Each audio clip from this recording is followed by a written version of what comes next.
I'm Pranab Dole and I come from India.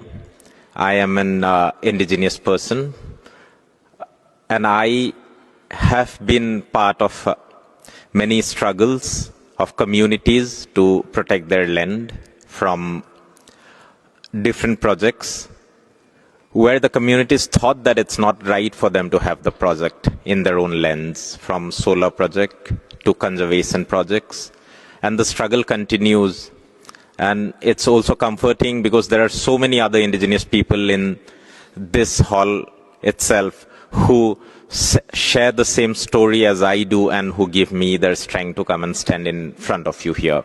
The indigenous communities already provide a lot by being the guardians and stewards of the majority.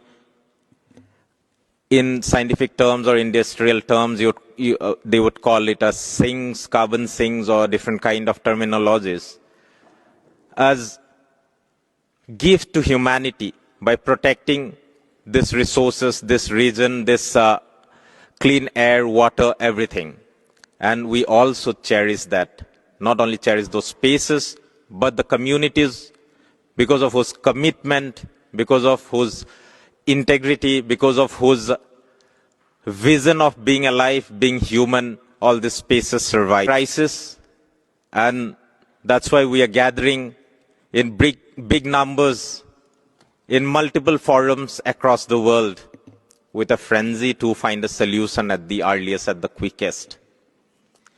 But then somewhere in this cacophony, we feel that the sounds of the people, the voices of the people who need to be heard the most, gets blurred out in big rooms with technological terms, with big policies. I mean, we are not being able to put our ears to the ground, which gives us the real solution.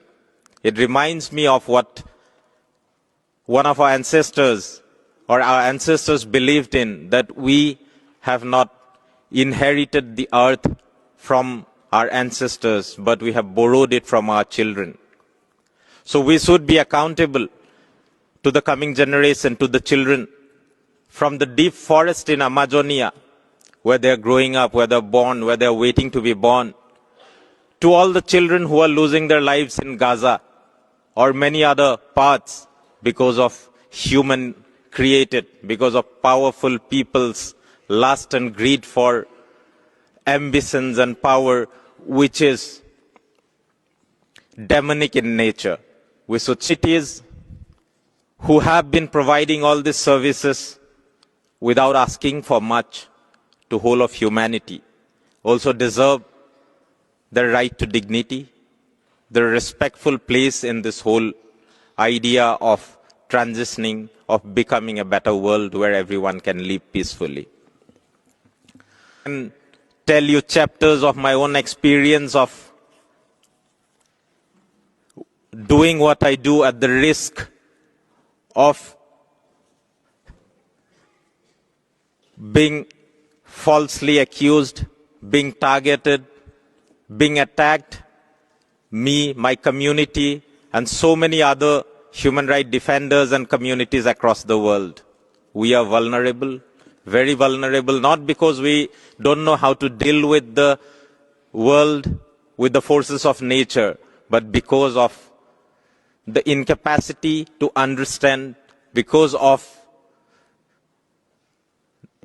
the lack of courage of leaders, both national and business, who are there in the boat and have the capacity to make decisions because of their lack of integrity and because of their lack of spine to stand up to what is wrong. And we need to correct that.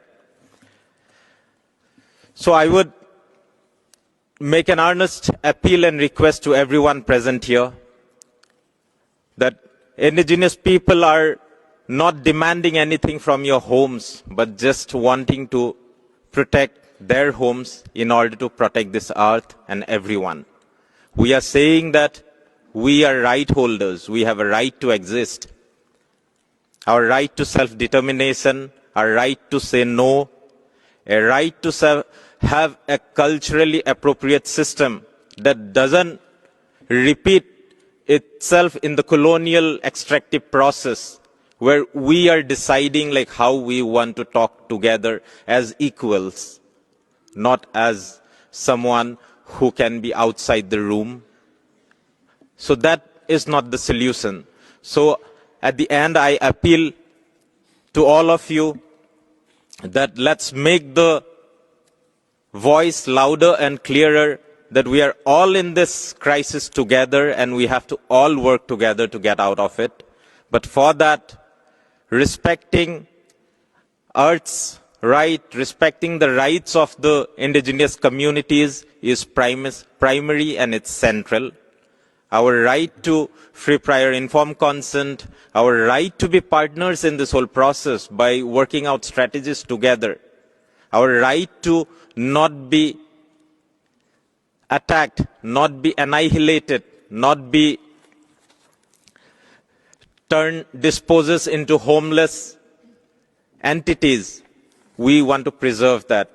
And so Mahatma Gandhi, who we consider the father of our nation in India, said, we have enough for everyone's need, but we don't have enough for everyone's greed. So let us not be greedy, let us not be inhumane, let us not be blind to the crisis that is here in front of us. Let us work it out together. Thank you, and a great pleasure to be addressing this from here in front of you, and thank you all, my indigenous family and everyone here who are compassionate, who are willing to listen, who are willing to change. We are in it together. Let us get out of this together. Thank you.